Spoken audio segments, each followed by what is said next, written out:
Buenos días, buenas tardes, buenas noches. Nuevamente empezamos la quinta clase de biología molecular en banco de sangre. Esta es la primera clase de la segunda parte.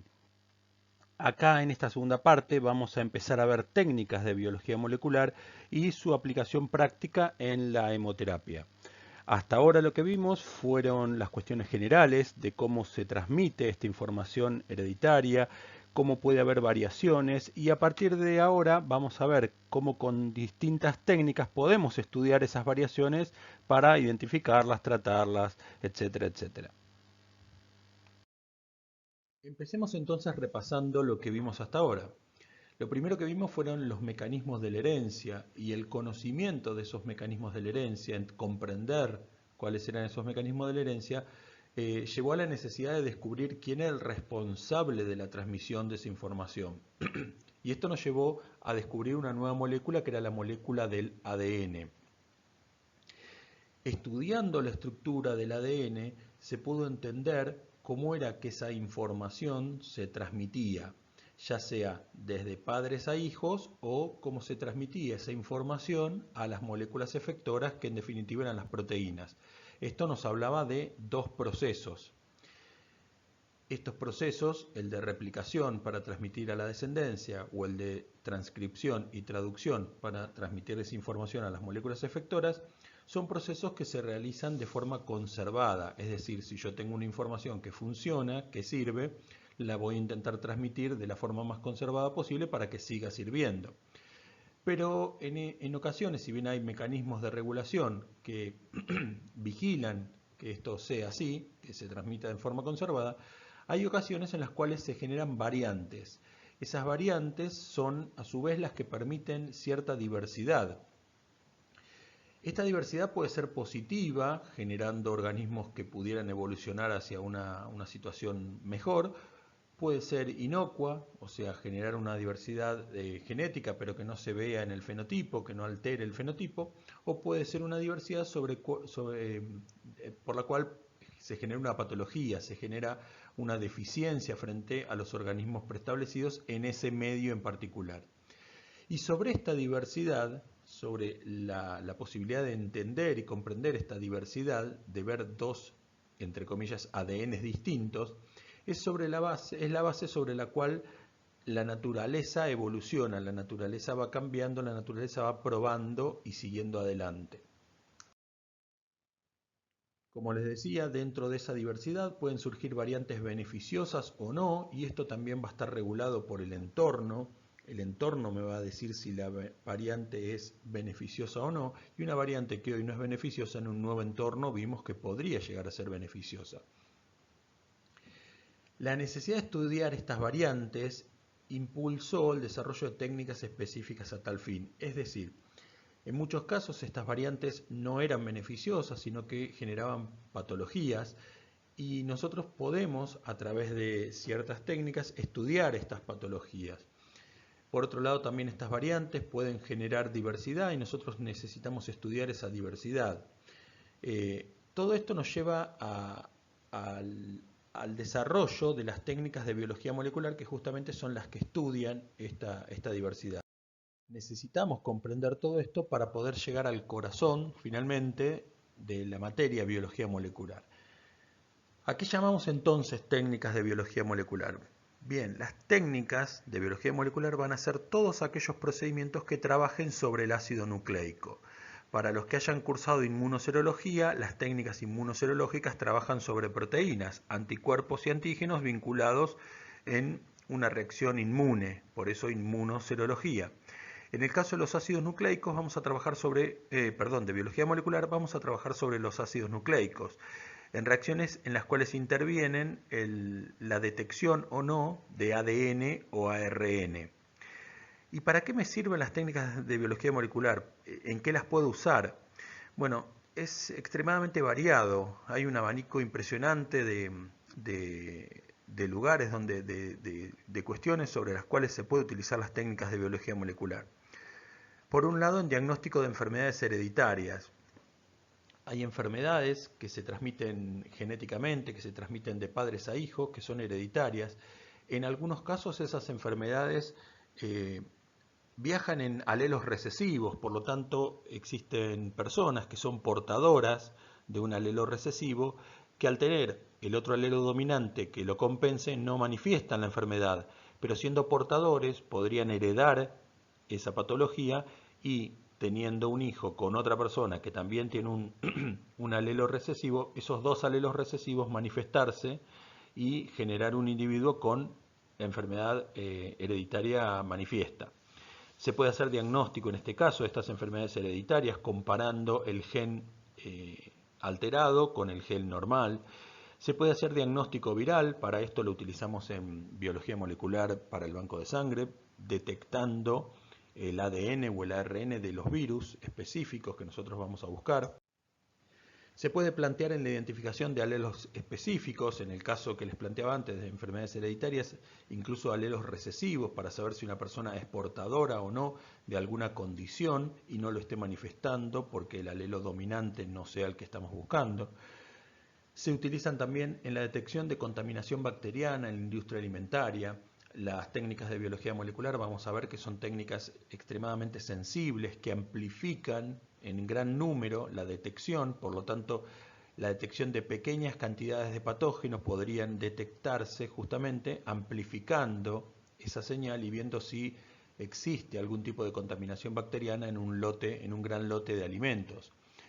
También se pueden utilizar para identificación forense o familiar, es decir, la comparación entre dos muestras, ya sea de un supuesto hijo con un supuesto padre, para afirmar o descartar esa paternidad, o de un supuesto criminal con una muestra para confirmar o descartar la identidad entre esa muestra obtenida en un crimen y ese supuesto criminal.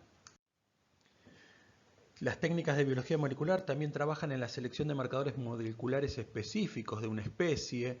Se da en muchos casos que el descubrimiento de nuevas bacterias o de nuevos virus, muchas veces necesitamos darle una orientación, darle un organigrama, ubicarlos en una caracterización taxonómica para ver cómo es su comportamiento, para ver cuáles son las condiciones o las cuestiones que esa bacteria, ese virus podría tener. Y entonces estudiando ciertos marcadores moleculares nosotros podemos identificarlo, ubicarlo en el árbol genealógico y estudiarlo en comparativa con las otras especies más cercanas. También se usan las técnicas de biología molecular en producción. Se pueden utilizar en ingeniería genética para producir proteínas. Cuando nosotros hablamos de anticuerpos monoclonales, muchas veces estamos hablando también de producción de anticuerpos recombinantes, y en esos anticuerpos recombinantes estamos hablando de producción por ingeniería genética, donde se utilizan técnicas de biología molecular, o en producción de proteínas, ya sea para alimentos, para medicamentos o para alguna otra cuestión en particular. Producción de proteínas de tipo industrial, se utilizan también técnicas de biología molecular. En biotecnología, la modificación genética hace tiempo que se viene utilizando para generar especies más resistentes o especies que tengan algunas condiciones mejores, más comerciales, para que los tomates sean más rojos, para que la soja sea más resistente, para que crezcan más, resistan más a las sequías, para que resistan más a las infecciones. Todas estas cuestiones de biotecnología, algunas de ellas muy controversiales, se vienen utilizando hace varios años. Y también para terapia génica, por ejemplo, podemos utilizar técnicas de biología molecular donde modificaciones, esto está en estudio y también de nuevo con algunas discusiones éticas y legales, la modificación de algunos genes en particular para poder curar algunas patologías. La producción también a nivel in vitro de ciertos componentes pueden también ayudar en terapias génicas por modificación genética de esos componentes y luego fabricación de algún tipo de fármaco. Como ven, las técnicas de biología molecular afectan una variedad increíble de situaciones de la vida cotidiana, de la medicina, de la alimentación, de la producción. Por lo tanto, aprendiendo a utilizar estas herramientas, nosotros estas herramientas las podemos utilizar en cualquiera de todos estos ítems que hemos hablado. Lo importante es eso, es comprender que las técnicas de biología molecular son herramientas y esas herramientas si las aprendemos a usar, las podemos utilizar en todas estas situaciones o incluso en situaciones nuevas que puedan surgir más adelante. Entonces, para poder trabajar en las técnicas de biología molecular con los ácidos nucleicos, necesito tener básicamente dos capacidades. Por un lado, la capacidad de identificar fragmentos específicos. Es decir, si yo quiero estudiar, trabajar, multiplicar, replicar o lo que sea, un gen en particular, un fragmento en particular del ADN de una bacteria, de un ser humano, de un virus, necesito poder identificar específicamente ese fragmento y separarlo, ese fragmento, del resto del ADN o ARN que yo esté estudiando. Esto es, debemos trabajar con una especificidad de identificación de ese fragmento, ¿sí? Para esto vamos a basarnos justamente, vamos a utilizar el código genético que utilizamos, que hemos visto. Es decir, si yo quiero identificar un gen en particular, conociendo la secuencia de nucleótidos que posee ese gen, puedo identificar ese gen específicamente y trabajar sobre ese gen en específico y no sobre todo el ADN. Una vez que identifiqué ese fragmento, lo que tengo que poder hacer es poder detectar pequeñas cantidades de ese material. Lo que van a tener las técnicas de biología molecular, que no tienen las técnicas de inmunoserología, es la capacidad de amplificar.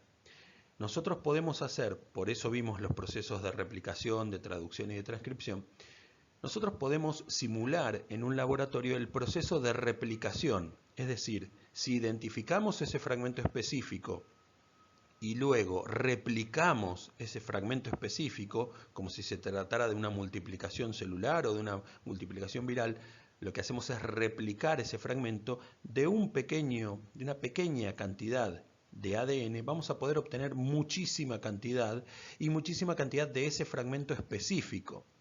Entonces podemos trabajar sobre grandes cantidades de material obtenidos a partir de una pequeña cantidad de material y eso nos aumenta la sensibilidad. Es decir, las técnicas de biología molecular me permiten trabajar sobre la especificidad, porque puedo identificar específicamente qué fragmento de ADN o ARN quiero trabajar, y sobre la sensibilidad, porque puedo amplificar la señal, puedo replicar ese ADN o ARN teniendo muy poca cantidad de material. Generalmente todas las técnicas tienen tres etapas. Hay tres etapas básicas que son, primero, el aislamiento de ese material genético y la purificación, porque ese material genético no va a venir solo, va a venir con células, va a venir con organelas, va a venir con proteínas, con ácidos grasos. Ese material genético yo necesito purificarlo de el material donde lo obtenga, de la muestra donde lo obtenga, y una vez que lo purifique, necesito aislarlo también. Una vez que lo purifique y lo aísle, voy a procesarlo, ese material, dependiendo qué es lo que quiera hacer con ese material genético, y una vez que lo procese, ese material, que obtenga lo que yo quiero obtener, voy a necesitar visualizarlo, como ocurre con un ensayo de ELISA. Yo hago un procesamiento, pero necesito una visualización de ese resultado. Entonces, básicamente tenemos estas tres etapas: aislamiento y purificación, procesamiento de la muestra y visualización del resultado. Hay distintas formas de aislamiento, hay distintos mecanismos de procesamiento y hay distintas formas de visualización del resultado. Nosotros vamos a ver algunas formas de aislamiento, vamos a ver algunas formas de procesamiento, que por lo general estos procesamientos distintos son los que le otorgan el nombre a la técnica. Si lo que yo quiero es amplificar, voy a tener una técnica de amplificación; si lo que yo quiero es secuenciar, voy a tener una técnica de secuenciación, etc. Y por último, puede tener distintas formas de visualización de ese resultado, que también vamos a ver algunas. Entonces, empecemos por el aislamiento de una muestra. En el caso de la biología molecular, la obtención de la muestra es un factor primordial. La muestra debe estar obtenida y conservada de la mejor manera posible hasta su procesamiento. ¿Por qué es esto? Necesitamos evitar todo tipo de lisis celular, coagulación de la muestra, contaminación bacteriana, porque cualquiera de estas situaciones nos podría alterar el ADN interno de la célula o el ARN, si estamos buscando algún virus en particular, me podría hacer perder el material. Cualquiera de estos procesos, la lisis o la contaminación bacteriana o la coagulación, lo que van a hacer va a ser destruir el material genético sobre el cual yo voy a trabajar. Si la muestra no va a ser procesada de inmediato, esta muestra debe ser conservada apropiadamente. Si lo que vamos a trabajar es sobre la búsqueda de algo que está en plasma o en suero circulante, vamos a congelar ese suero o ese plasma separado de los glóbulos rojos para evitar la lisis de estos glóbulos rojos. Si nosotros vamos a buscar algún tipo de ADN intracelular que esté en glóbulos blancos, por ejemplo, lo que vamos a hacer va a ser conservar estos glóbulos para que, si vamos a guardarlos, esa lisis no libere enzimas que degraden el ADN. Generalmente las muestras se pueden congelar y descongelar y volver a congelar, pero cuanto más congelemos y descongelemos, el recongelamiento lo que va a hacer que podamos llegar a perder también material. Entonces la idea es, antes de congelar, alicuotar la muestra, el mayor número posible de alícuotas, para no tener que recongelar lo que nos sobre. Como dijimos, las técnicas de biología molecular van a estudiar ADN o ARN. Cualquier forma de ADN o ARN es susceptible de ser estudiado por técnicas de biología molecular. Solo que para obtener los distintos ADN o ARN vamos a tener que utilizar distintas técnicas de extracción y purificación. Es decir, si queremos estudiar parte del ADN celular de una célula eucariótica, vamos a tener que romper la membrana de la célula y la membrana del núcleo para liberar el ADN que está dentro del núcleo. Si quisiéramos estudiar el ADN de las mitocondrias, deberíamos romper la membrana celular y la membrana mitocondrial. Por otro lado, si queremos estudiar ADN bacteriano, solamente con romper la membrana celular obtendríamos ese ADN. En el caso de necesitar estudiar ADN o ARN viral, podemos incluso muchas veces encontrarlo circulante y por lo tanto no necesitaríamos hacer lisis celular. En el caso de ARN mensajero también deberíamos lisar la membrana celular para obtener el ARN mensajero circulante en el citoplasma, pero también tendría que ser una lisis controlada, porque este ARN mensajero, como vimos, era una molécula bastante lábil. Como ven, las distintas formas de extracción y purificación van a tener que ver con qué tipo de ácido nucleico nosotros queremos estudiar.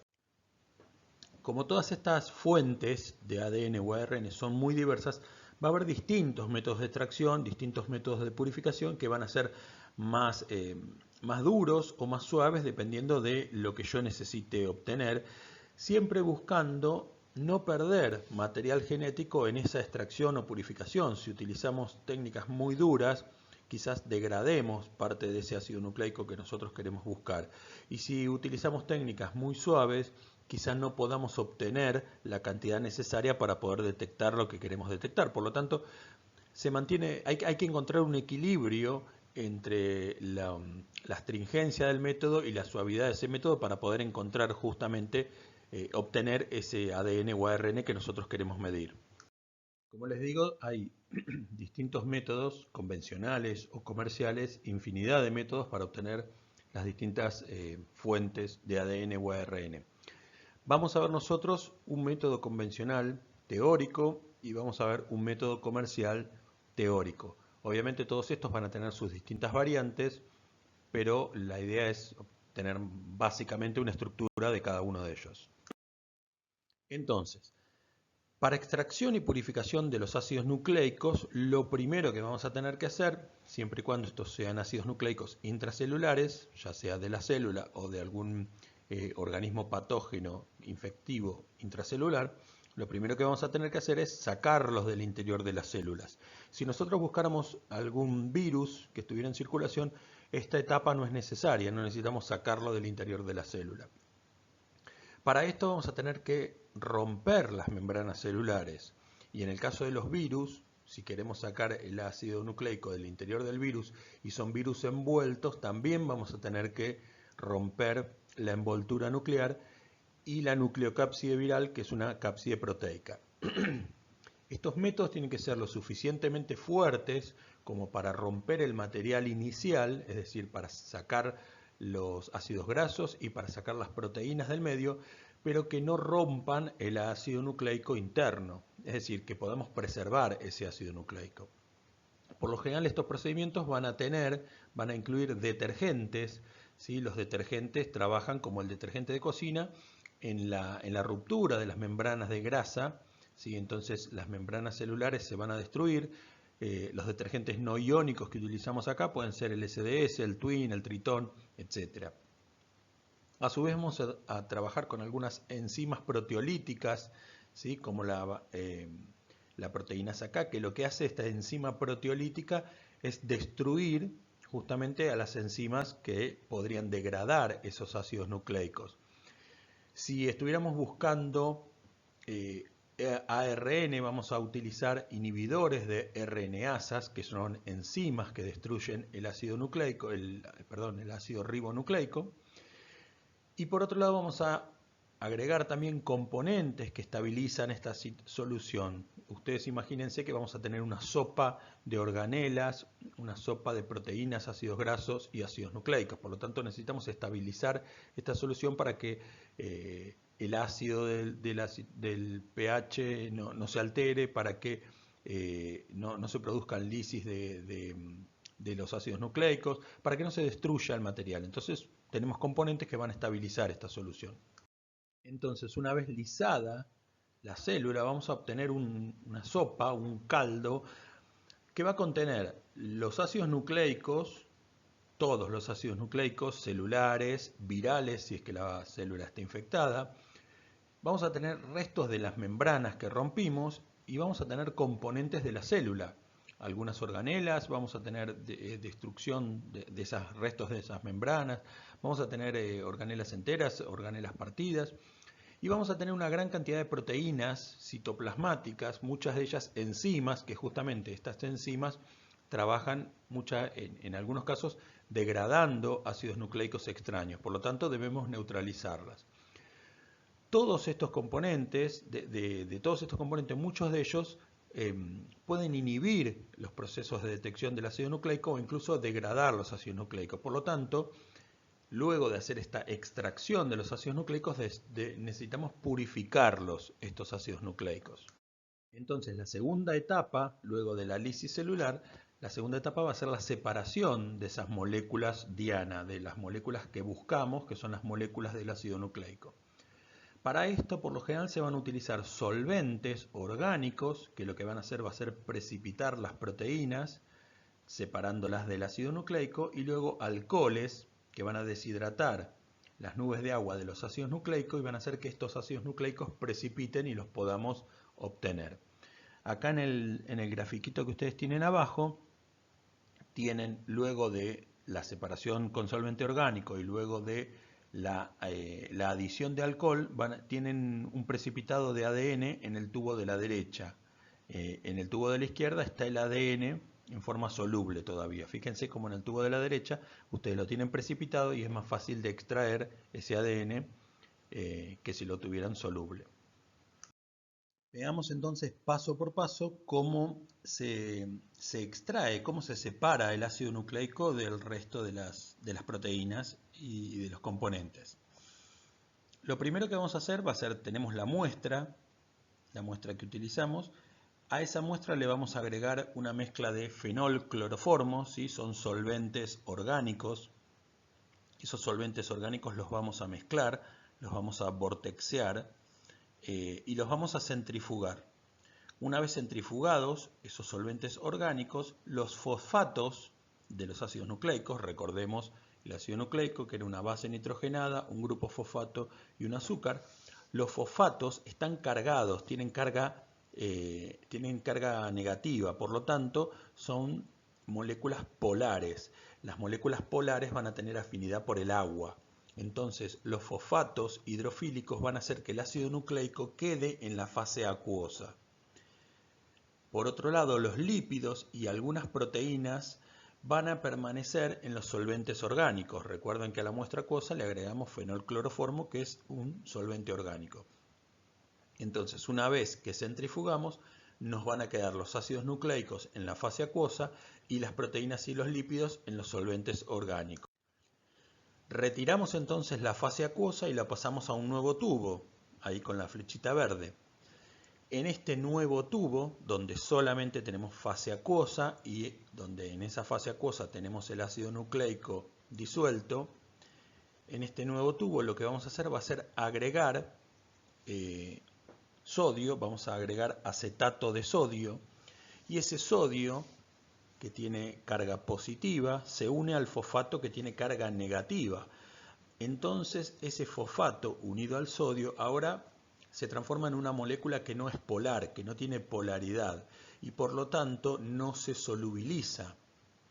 Al no solubilizarse tiene mayor posibilidad de precipitar. Si además agregamos etanol o algún otro alcohol, ese alcohol deshidrata las nubes acuosas del ácido nucleico y entonces tenemos un ácido nucleico que no es polar y un ácido nucleico que no tiene nubes de hidratación. Por lo tanto, ese ácido nucleico, si lo centrifugamos, lo más probable es que se vaya al fondo. Ese ácido nucleico, ahora insoluble, precipita.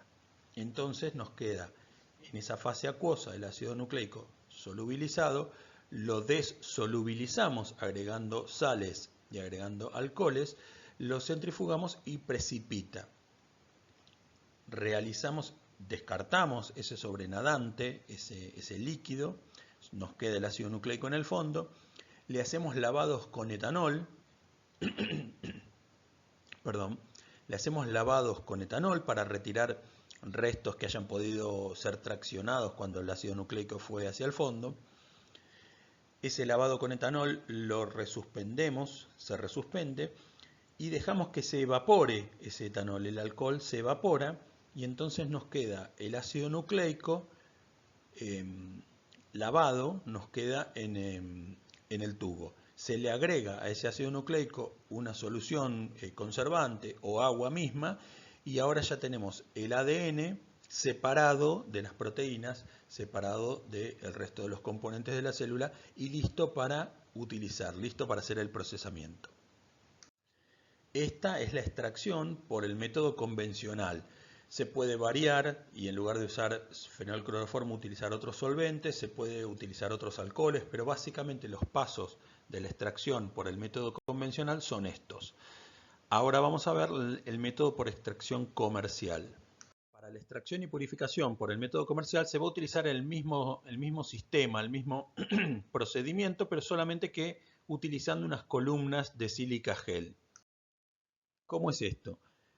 Ya se comercializan hoy en día en el mercado, hay unos kits de extracción que lo que utilizan son matrices inorgánicas, compactas, que están cargadas positivamente. ¿Sí? Estas matrices inorgánicas de sílica son capaces de retener ADN que está cargado negativamente al unirse a las matrices cargadas positivamente. Entonces el ADN se une a la matriz cargada positivamente, el ADN cargado negativamente, se unen, se lavan, se separan del resto de las moléculas y luego se les agrega una sal, algo que le quita la unión, que le quita las nubes de hidratación, separa ese ADN de la membrana y se filtra, se rehidrata y se libera. Veamos cómo es esto. En el kit comercial tomamos la muestra y viene con un reactivo de lisis, un reactivo que hace lo que vimos en el paso anterior. Lisa la célula, la estabiliza, inhibe el resto de las enzimas que pudieran destruirla. Entonces se mezcla la muestra con este reactivo de lisis para liberar el ácido nucleico del interior celular. Se añade etanol. Ese etanol, como vimos, elimina la nube que hidrata a los ácidos nucleicos y a su vez expone entonces estos fosfatos negativos, o sea, le sacamos el agua que está unida polarmente a esos fosfatos, y entonces esos fosfatos negativos expuestos se unen, cuando se pasa la muestra por la columna, se unen a esa matriz de sílica cargada positivamente. El ADN se une, las proteínas y los lípidos no se unen. Entonces se lava la muestra, se sacan las proteínas y los lípidos, o sea, al centrifugar ustedes van a ver aquí, si miran el tubito, tienen un tubito con un filtro verde, y ese tubito con el filtro verde tiene abajo como si fuera un colador, un agujerito donde ese filtro verde permite que el líquido con las proteínas y los lípidos pase a un tubo que está abajo, ¿sí? A ver si se los puedo marcar. Esto sería así. Aquí tienen el filtro verde, ¿sí? Y aquí tienen el tubo que está afuera.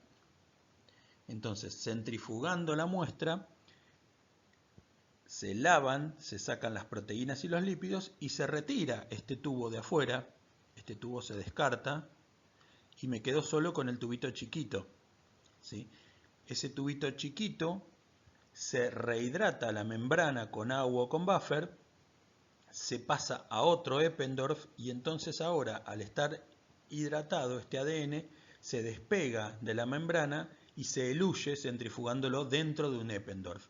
Entonces, una vez que hidrato la membrana nuevamente, se despega el ADN, se eluye y esa columnita, ahora dentro de un Eppendorf, al centrifugar, me va a dejar el ADN acá. Vamos a cambiar de color. Me va a dejar el ADN aquí en el Eppendorf y este ADN en el Eppendorf lo resuspendo nuevamente en agua o en buffer y lo puedo guardar. Como ven, los sistemas son similares, se utilizan una unión entre los ácidos nucleicos negativos y algún componente positivo para separarlo de las proteínas y poder trabajar luego con este ácido nucleico purificado. En la mayoría de las situaciones, con este ácido nucleico ya purificado, pasamos a la etapa de procesamiento y en este procesamiento vamos a trabajar sobre el ácido nucleico. Pero en algunas situaciones particulares necesitamos saber si la extracción y la purificación de ese ácido nucleico es óptima, es puro ese ácido nucleico o está contaminado todavía con algunas proteínas. Entonces lo que se puede hacer es medir por espectrofotometría a 260 nanómetros y a 280 nanómetros. Los ácidos nucleicos van a absorber luz a 260 nanómetros y las proteínas van a absorber luz a 280 nanómetros. Entonces, si yo tengo ácido nucleico puro, tendremos una relación de ácido nucleico de lecturas entre 1,8 y 2, es decir, absorberá mucho más la lectura con ácido nucleico que la lectura con proteínas. Si tuviera una lectura menor a esto, quiere decir que tengo más proteínas que absorben luminosidad a 280 nanómetros, entonces el número del denominador va a ser mayor y por lo tanto tengo una contaminación con proteínas y debería hacer una nueva purificación. Lo que pasa es que una nueva purificación me va a hacer también perder material de ácido nucleico, por lo tanto esta evaluación de la pureza solo se hace en los casos en los cuales uno necesite sí o sí trabajar con un ácido nucleico de extrema pureza. Si no, directamente se pasa a la etapa de procesamiento. La etapa de procesamiento del ácido nucleico es la que le va a dar nombre a la técnica en sí, como vimos que pasa también en inmunoserología con los ELISAs, las aglutinaciones o las precipitaciones. Existen infinidad de técnicas de procesamiento de ácido nucleico y nosotros vamos a ver algunas. Lo que yo les pido en este momento, vamos a saltearnos la etapa de procesamiento para ver la etapa de revelado, la etapa de identificación, la etapa de visualización de ese procesamiento. Más adelante en la clase vamos a ver algunos métodos de procesamiento y en la segunda clase que vamos a tener la semana que viene vamos a ver otras técnicas de procesamiento. Les pido ahora, acabamos de ver la etapa de aislamiento y purificación, nos salteamos a la tercera etapa, que es la etapa de revelado, ¿sí?, de visualización, para poder comprender algunas cuestiones cuando hablemos de procesamiento, ¿sí? Entonces vimos la primera etapa, que es el aislamiento y la purificación, y vamos a ver la tercera etapa, que es la visualización del producto. Luego veremos la etapa intermedia, que es la etapa de procesamiento, en las diapositivas siguientes. Si bien hoy en día las técnicas comerciales que se utilizan en biología molecular tienen revelados de tipo cromático, fluorocromático o de algún tipo de señal física que emita señal, justamente, algún tipo de reacción física o química que emita señal, la biología molecular comenzó y se sigue utilizando hoy en día con la visualización de la amplificación de ese producto por medio de revelado en geles. ¿Cómo es esto? Cuando nosotros obtuvimos el ácido nucleico, lo aislamos y lo purificamos, lo más probable es que vayamos a trabajar amplificando ese producto. Vamos a buscar amplificar ese producto y lo que vamos a hacer luego es esa amplificación del producto, visualizarla como un fragmento o como varios fragmentos en electroforesis en geles. Estos geles son gelatinas, son una especie de gelatina. Los más comunes son los geles de agarosa y de poliacrilamida.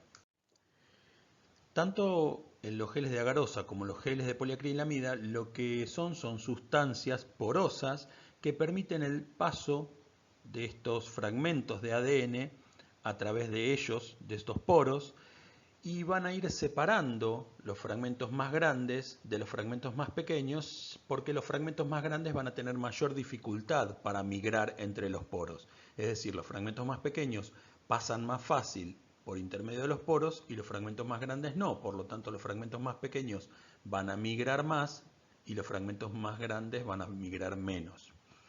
La malla de agarosa es una malla polimérica que tiene poros más grandes que la de poliacrilamida, por lo tanto permite trabajar con fragmentos de ADN de entre cientos de pares de bases y unos 20.000 pares de bases. Es decir, si nosotros estamos buscando un fragmento de ADN, hemos amplificado o hemos identificado un fragmento de ADN de entre unos cientos de pares de bases y unos 20.000 pares de bases, vamos a utilizar un gel de agarosa para visualizarlo. Si nosotros utilizamos fragmentos más pequeños de entre unos pocos y unos cientos pares de bases, vamos a utilizar la poliacrilamida, que son geles que tienen poros más pequeños y por lo tanto la separación va a ser mejor en esos fragmentos pequeños. ¿Cómo funciona esto de los revelados en geles? Bueno, como hemos visto ya varias veces, los fragmentos de ácidos nucleicos gracias a los grupos fosfatos, están cargados negativamente. Perdón.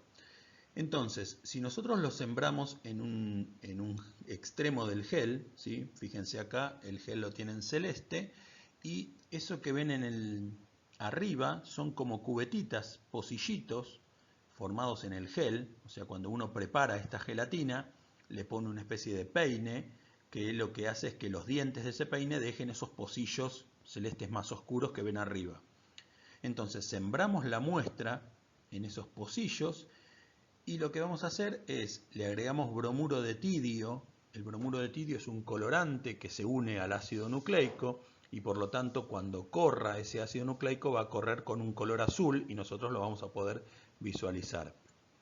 Entonces sembramos los ácidos nucleicos en ese extremo del gel, en esos pocillitos que están en el extremo del gel, y colocamos el gel en una cuba electroforética. La cuba electroforética es como si fuera una pileta de líquido por la cual corre una energía. Esta cuba electroforética está unida a un magneto y va a estar unida a un polo positivo y a un polo negativo. Nosotros tenemos que sembrar la muestra del lado del polo negativo y lo que va a pasar va a ser que los ácidos nucleicos migren hacia el polo positivo. Entonces, tenemos unas moléculas negativas que están en una cuba electroforética, en una pileta, sembradas en un pocillo, donde en un extremo hay una carga positiva y en un extremo hay una carga negativa. Entonces, estas moléculas negativas van a migrar a través del gel hacia la carga positiva, van a ser atraídas por esta carga positiva y estas moléculas van a empezar a migrar a través del gel. Cuanto más grandes sean los fragmentos de ADN, más dificultad van a tener para pasar entre los poros. Por lo tanto, van a hacer un menor recorrido en el tiempo que yo le deje correr. Cuanto más chicos sean estos fragmentos de ADN, cargados negativamente, que migran hacia el polo positivo, más van a pasar a través del poro, más fácil les va a resultar pasar. Por lo tanto, voy a separar en el gel, como se ven, los fragmentos de ADN de acuerdo a su tamaño molecular. De acuerdo al peso molecular van a quedar separados los distintos fragmentos de ADN. Si ustedes miran la foto de la derecha, es un gel de poliacrilamida. La foto de la izquierda es un gel de agarosa. En la foto de la derecha, justamente en la calle de la derecha, ven que tienen un montón de rayitas más. Eso es un marcador de peso molecular. Eso es un compuesto comercial que lo que tiene son moléculas de ADN de distinto tamaño, pero un tamaño conocido. Es decir, dentro de un mismo frasquito me ponen fragmentos de ADN de 100 pares de base, 500 pares de base, 1000 pares de base, 5000 pares de base, etc. Cuando yo corro ese compuesto, me va a quedar como si fuera una escalerita. Y en esa escalerita yo sé que el peldaño 1 corresponde a 100 bases, el peldaño 2 corresponde a 200, el peldaño 3 corresponde a 500, el peldaño 4 corresponde a 1000, por ejemplo. Entonces, comparando las bandas que me da a mí con el marcador de peso molecular, yo puedo saber aproximadamente qué peso molecular tiene la banda que estoy viendo.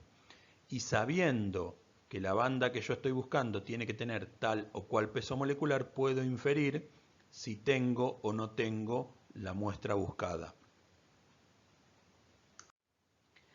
En el gel de la izquierda, en el gel de agarosa, también, si ustedes se fijan, en los dos extremos tienen marcadores de peso molecular y en las 5 calles del medio tienen muestras largadas. Los dos geles se pueden visualizar con luz ultravioleta y luego se pueden fotografiar para ser archivados. No se puede guardar el gel porque el gel, como toda gelatina, se va a terminar secando y se va a terminar perdiendo. Pero lo que sí se puede hacer es visualizarlos en luz ultravioleta y sacar fotografías para guardar los resultados. Además podemos confirmar también la integridad del ácido nucleico con el cual estuvimos trabajando nosotros. Como les decía antes, si nosotros estuviéramos buscando, por ejemplo, amplificar una región de ácido nucleico de unas 200 pares de base, al correr nuestra muestra, tendríamos una banda única, porque sería la banda que amplificamos, de 200 pares de base, de un tamaño de 200 pares de base a la misma altura que lo que el marcador de peso molecular, que en este caso está en la calle 1, marcaría para 200 pares de base. Es decir, nosotros corremos el marcador de peso molecular, corremos al lado nuestra muestra amplificada y si nosotros amplificamos un fragmento de 200 pares de base, lo lógico sería que esté a la misma altura que el fragmento que corresponde a 200 pares de base en el marcador de peso molecular. Ahora bien, si nosotros tuviéramos una muestra que estuvo degradada, que se fue degradando, lo que vamos a tener va a ser un chorreado, porque vamos a tener fragmentos de distintos tamaños, ¿sí? De 100, 110, 120, 130, 125, 142, distintos tamaños. Por lo tanto, lo que vamos a tener es una banda. Si miramos acá, en este gel de poliacrilamida de agarosa que hemos corrido, tenemos en el carril 1 el marcador de peso molecular con los distintos números, las distintas bandas que me van a marcar los distintos pesos.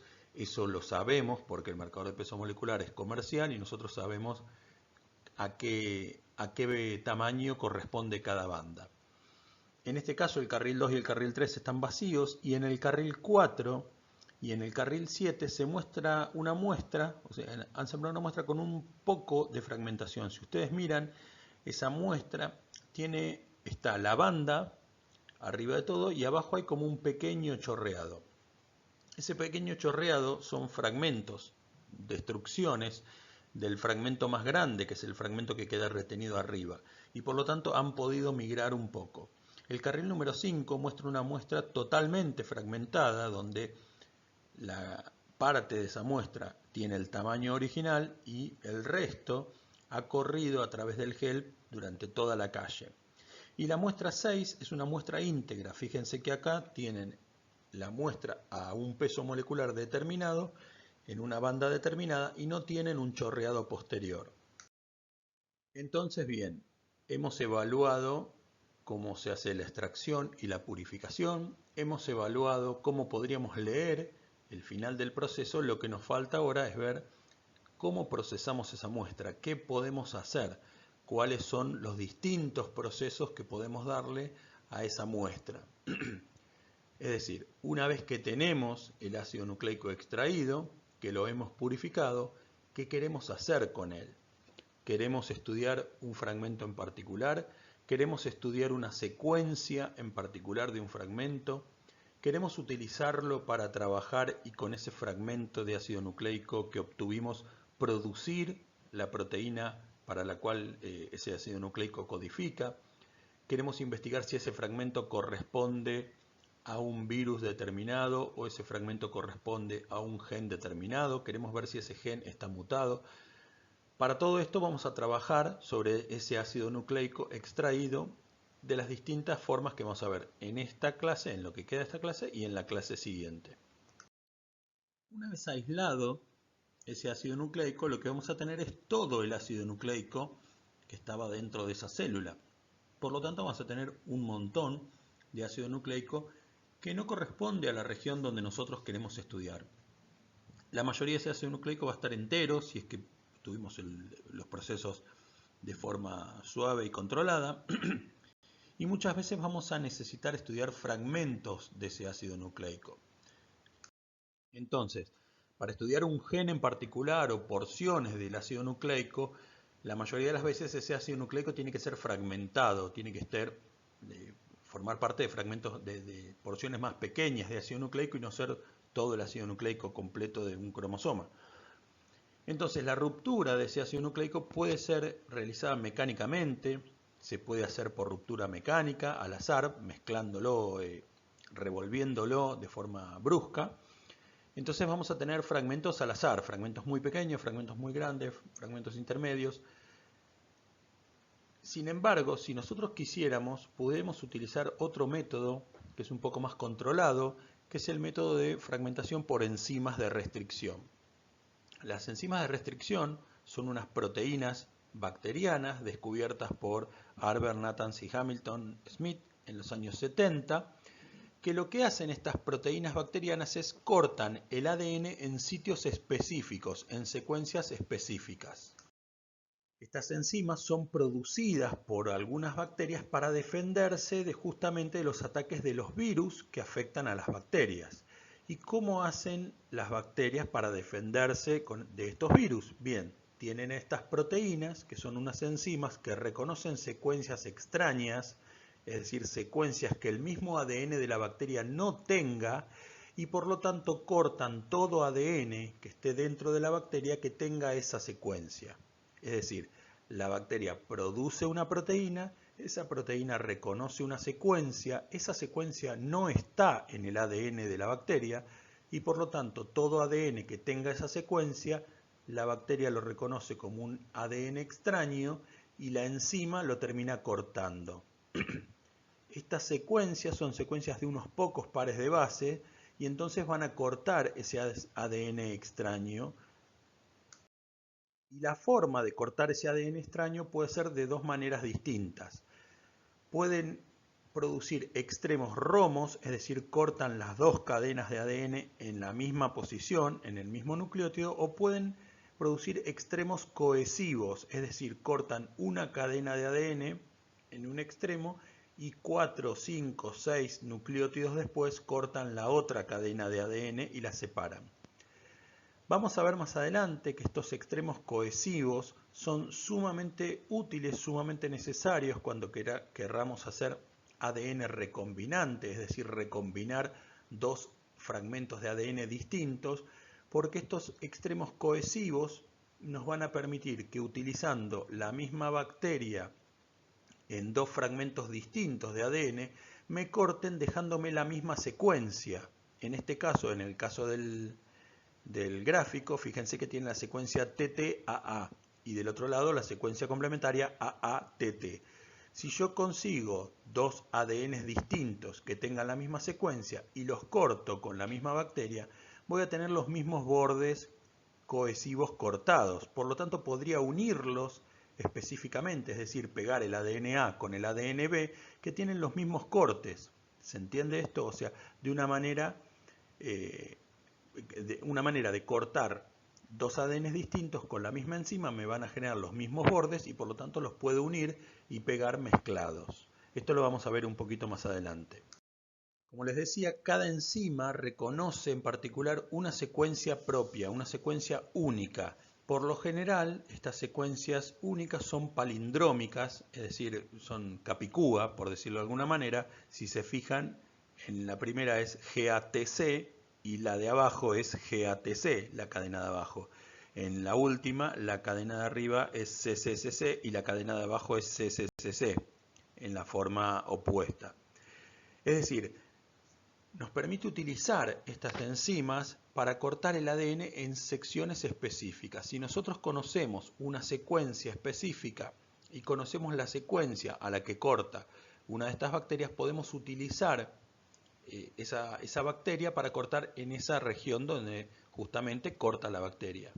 Hay estudiadas y catalogadas más de 4.000 enzimas de restricción distintas, ¿sí? Por lo tanto, la utilidad de estas enzimas es enorme y se pueden utilizar casi en casi todas las secuencias que podamos imaginarnos.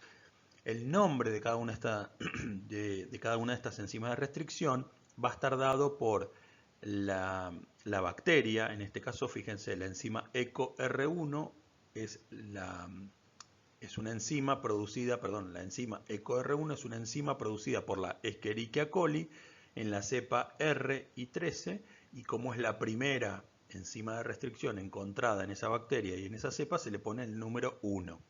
Acá tienen un listado de algunas enzimas de restricción y en ese listado y en ese catálogo que yo le digo de más de 4.000 enzimas distintas está el nombre de la enzima de restricción y la secuencia a la cual esa enzima de restricción reconoce. Por lo tanto, podemos buscar en este catálogo qué enzima de restricción nos conviene para hacer el corte que nosotros queramos hacer en la secuencia que nosotros queramos hacer. Entonces, una de las utilidades de las enzimas de restricción sería la de cortar en fragmentos más pequeños para poder trabajar con ellos. También nosotros podemos estimar el tamaño del fragmento que queremos cortar sabiendo cuántos pares de base reconoce esa enzima de restricción. Por ejemplo, si nosotros tuviéramos una enzima de restricción que reconoce un nucleótido, ¿sí? Estadísticamente nos podríamos encontrar con un nucleótido de los 4 posibles en 1 cada 4 pares de base, es decir, sería de esperar que cada 4 pares de base promedio esa enzima de restricción corte. Por lo tanto, tendríamos fragmentos de aproximadamente 4 pares de bases. Obviamente todo eso es estadístico. No es que cada 4 pares de bases tenga una adenina, sino que voy a tener una adenina, algunas bases, otra adenina, algunas bases, otra adenina. Entonces voy a tener fragmentos de un par de bases, 2 pares de bases, 5 pares de bases, 10 pares de bases. Pero estadísticamente cada 4 pares de bases encontraría un corte. Si nosotros tuviéramos una enzima que reconoce 2 pares de bases, lo cortaría cada 16 estadísticamente, es decir, tendríamos fragmentos de un promedio de 16 pares de bases, porque necesitaría encontrar ahora una adenina seguida de una timina, por ejemplo. Y la posibilidad de que eso se dé es una de cada 16, es decir, 4 por 4. Si tuviera 3 pares de base sería cada 64. Si tuviera 4 pares de base sería cada 256 y por ejemplo una enzima de restricción que reconozca cada 6 pares de bases reconocería una cada 4096 nucleótidos, es decir, 4 por 4 por 4 por 4 por 4 por 4, creo que lo dije 6 veces, daría 4096 pares de bases. Obviamente estas frecuencias no se cumplen exactamente. No es que voy a tener todos fragmentos de 4096, sino que voy a tener fragmentos de aproximadamente ese tamaño. Sí, obviamente los ordenamientos de estas bases son azarosos y por lo tanto voy a tener distinto número de pares de bases. Sin embargo, lo que sí puedo suponer es que si yo utilizo una enzima que reconoce cada 4 pares de bases, seguramente voy a cortar fragmentos más pequeños porque va a ser mucho más fácil, mucho más frecuente que reconozca esos 4 pares de bases que si utilizo una enzima que reconoce 6 pares de bases, con lo cual voy a recortar en fragmentos más grandes. Entonces, por un lado, la enzima de restricción la puedo utilizar para cortar fragmentos de un tamaño aproximado, de un tamaño estimado, y poder trabajar con esos fragmentos más pequeños.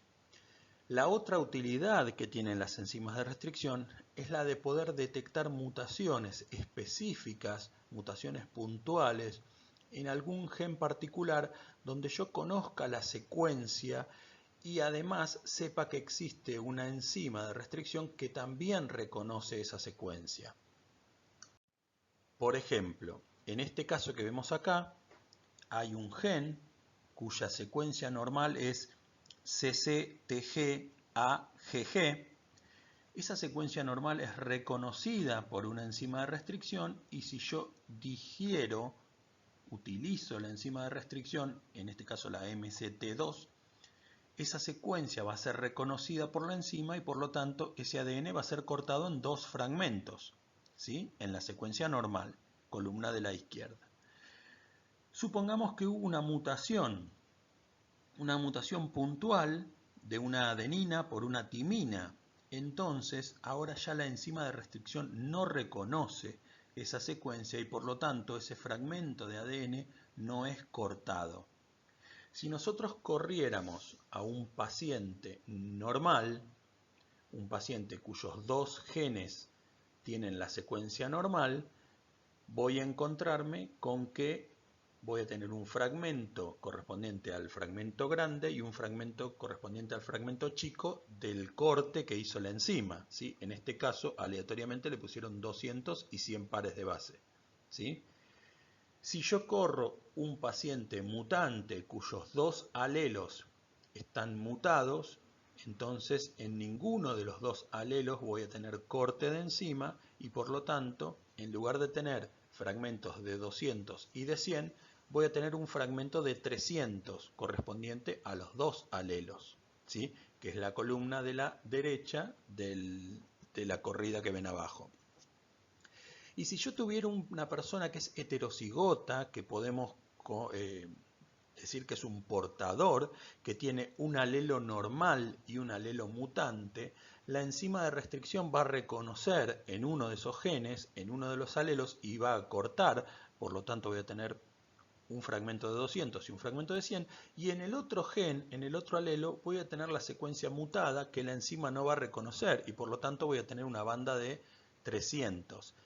¿Se entiende este caso? Si miran abajo la corrida electroforética, la secuencia normal de un paciente normal con los 2 alelos normales fue digerida en los 2 alelos y tenemos 2 bandas. En el paciente de la derecha, el paciente enfermo, el paciente mutado en los 2 alelos, no digirió ninguno la enzima y por lo tanto tengo solo una banda a 300. Y en el caso de un portador, de un paciente heterocigota, va a tener un gen igual al normal y un gen igual a la persona afectada. Por lo tanto voy a tener bandas que corresponden al normal y bandas que corresponden al paciente afectado.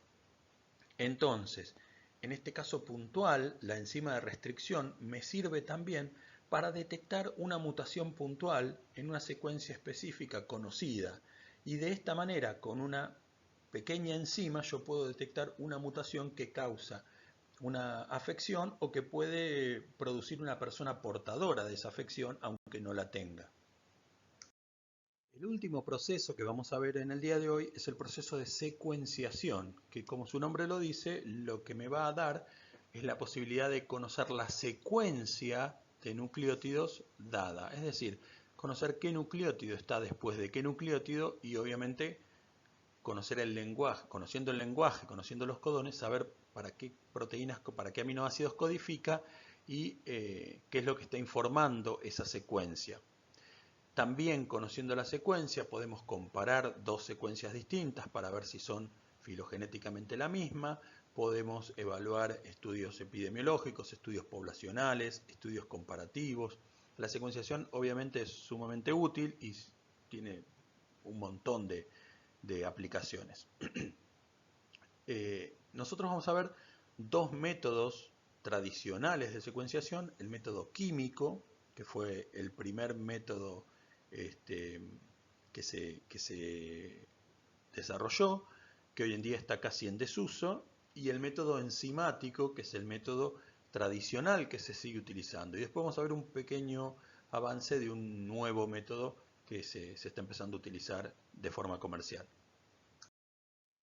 Bien, entonces, habiendo descubierto en los años 70 las enzimas de restricción, lo que se pudo hacer con estas enzimas de restricción es trabajar con fragmentos más pequeños, cortados con cierto orden. En esa época, en la década del 70, esos fragmentos pequeños permitieron trabajar y hacer la secuenciación de esos fragmentos, estudiar las secuencias de esos pequeños fragmentos. La secuenciación, como ya les digo, permite conocer la secuencia de nucleótidos de uno de esos fragmentos de ADN, es decir, lo que dice el ADN. El método utilizado, el primer método desarrollado es el método de secuenciación química, que es el primero que vamos a ver, que lo que usa es técnicas de marcación radioactiva, ¿sí? Y por eso hoy en día ha entrado en desuso también.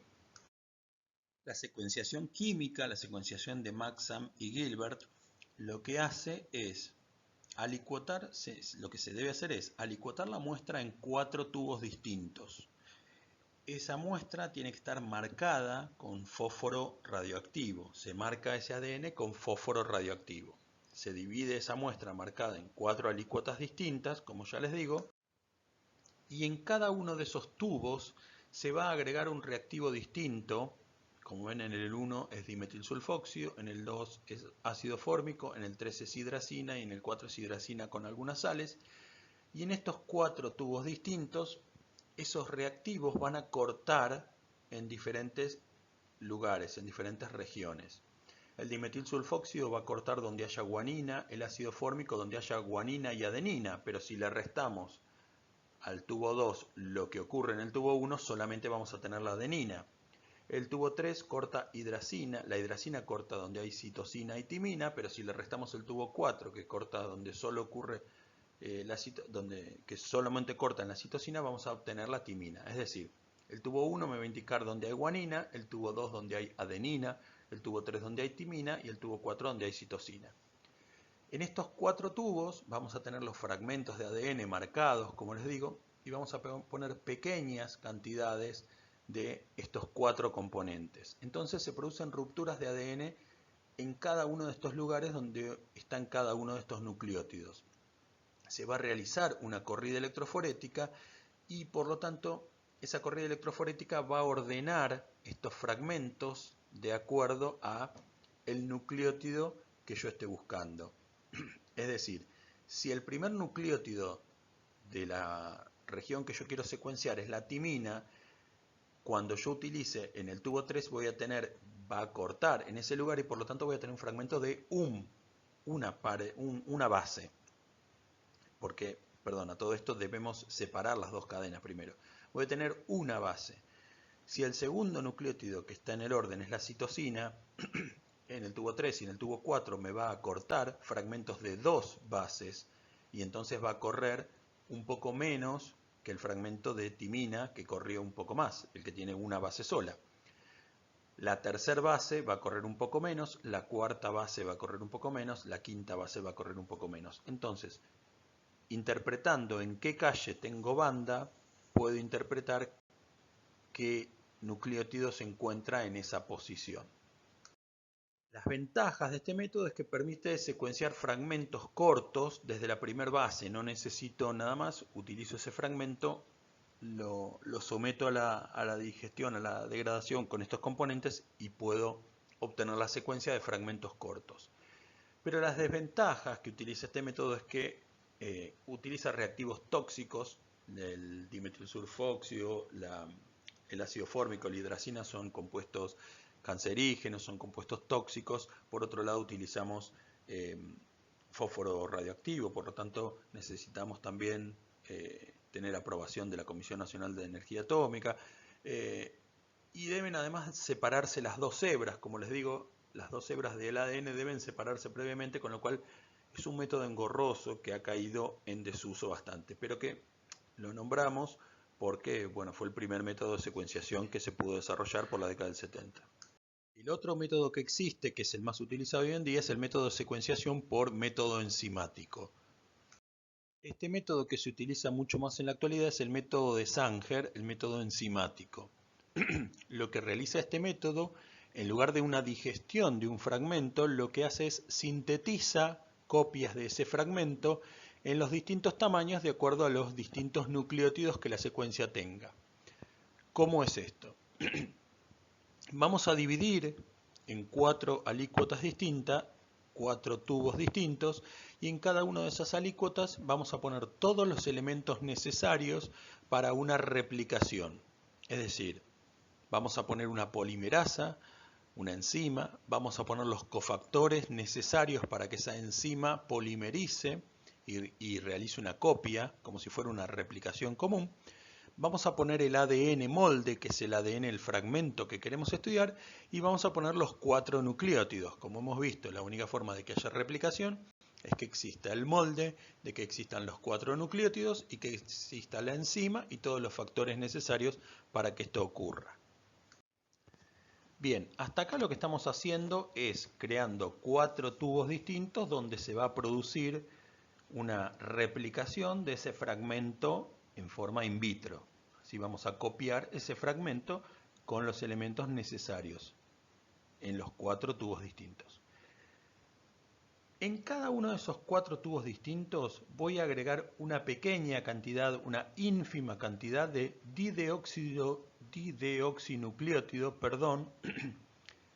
que producen el fin de la cadena. Es decir, en lugar de agregar solo los nucleótidos, los 4 nucleótidos, voy a agregar los 4 nucleótidos y una pequeña cantidad de dideoxiadenina en el tubo 1, una pequeña cantidad de dideoxicitosina en el tubo 2, una pequeña cantidad de dideoxiguanina en el tubo 3 y una pequeña cantidad de dideoxitimina en el tubo 4. Estas dideoxiadenina, dideoxicitosina, dideoxiguanina y dideoxitimina, lo que van a hacer va a ser detener la cadena. Los dideoxinucleótidos impiden que se una un nucleótido más detrás. Entonces, el resultado de estas amplificaciones lo voy a visualizar por electroforesis. Permítanme mostrarles. En el tubo número 1, déjenme ver, yo tengo dideoxitimina. En el tubo número 2, dideoxicitosina. En el tubo número 3, dideoxiadenina. Y en el tubo número 4, dideoxiguanina. En cada uno de estos tubos, además, tengo los 4 nucleótidos. En este que tengo dideoxitimina, por ejemplo, en el tubo número 1 que tengo dideoxitimina, también tengo timina, ¿sí? No es que tengo solo dideoxitimina. Tengo dideoxitimina en muy pequeñas cantidades y timina. Entonces, en cada uno de estos 4 tubos se va a producir la replicación del fragmento. Este es el fragmento original, el fragmento que tenemos arriba. Entonces, esta es la secuencia y la de abajo la que se va a amplificar. Entonces, comienzo a amplificar, ¿sí?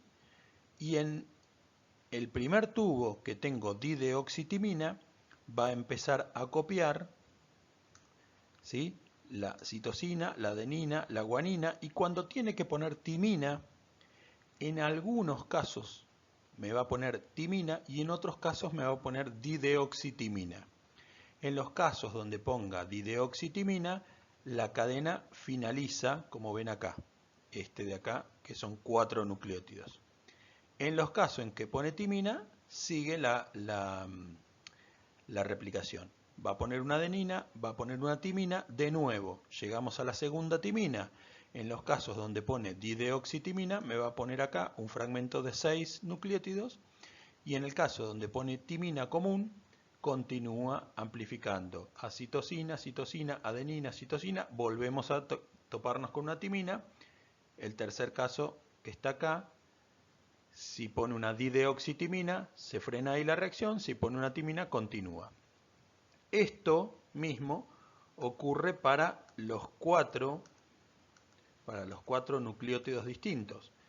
Entonces, yo voy a tener en el primer tubo fragmentos que se tuvieron en la primer timina, perdón, voy a buscar un poco más grande, acá. En el primer tubo, fragmentos que se detuvieron con la primera timina, en el mismo tubo, fragmentos que se detuvieron con la segunda timina y fragmentos que se detuvieron con la tercera timina. En el segundo tubo voy a tener fragmentos que se detuvieron con la citosina, este y este. Con la adenina lo mismo y con la guanina lo mismo. Si hacemos una corrida electroforética, sabemos que se van a separar por tamaños. Entonces, el tubo de citosina tiene un fragmento que tiene una sola base, por lo tanto va a correr más. El fragmento segundo tiene dos bases, por lo tanto va a correr segundo. El fragmento 3 tiene tres bases, por lo tanto va a correr tercero. El fragmento 4, que tiene cuatro pares, va a correr cuarto. Entonces, evaluando en qué calle aparece cada uno de los fragmentos, yo puedo evaluar cuál es la secuencia de lo que estoy buscando. Esta secuenciación de Sanger fue adaptada para la automatización, o sea, se puede automatizar.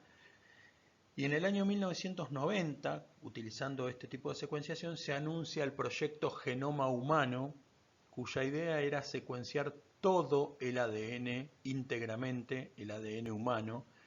Se habían puesto un plazo de 15 años, se habían fragmentado los distintos cromosomas, se le dio a distintos grupos internacionales, más de 20 grupos internacionales, para que estudien un fragmento específico del genoma humano para que secuencien ese fragmento específico. Obviamente iba a haber regiones más conservadas y regiones más variables de este genoma humano, pero la idea era encontrar cuántos genes había, qué genes, los distintos genes en qué cromosomas estaban. En el año 90 se anunció, se planteó que se iba a tardar 15 años y se logró obtener todo el genoma humano en el año 2001, luego de 11 años de haber iniciado este proceso y de 20 grupos internacionales trabajando.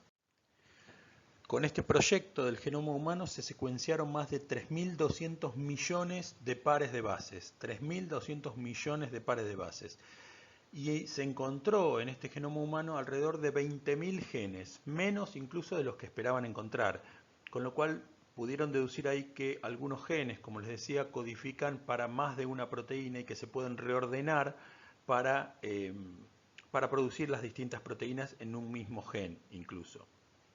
Hoy en día existen sistemas de secuenciación masiva, como el Next Generation Sequencing, que son sistemas adaptados de esta técnica enzimática de Sanger, o sea, basados en esta técnica enzimática de Sanger, pero con automatización e informatización. Lo que se hace una secuenciación múltiple, al mismo tiempo se secuencian distintas regiones y luego se solapan una sobre otra para poder entender cuál está a continuación de cuál. Estos sistemas pueden secuenciar el genoma humano completo en un lapso de 3 meses. Fíjense que pasamos de hacerlo en 11 años a hacerlo en 3 meses.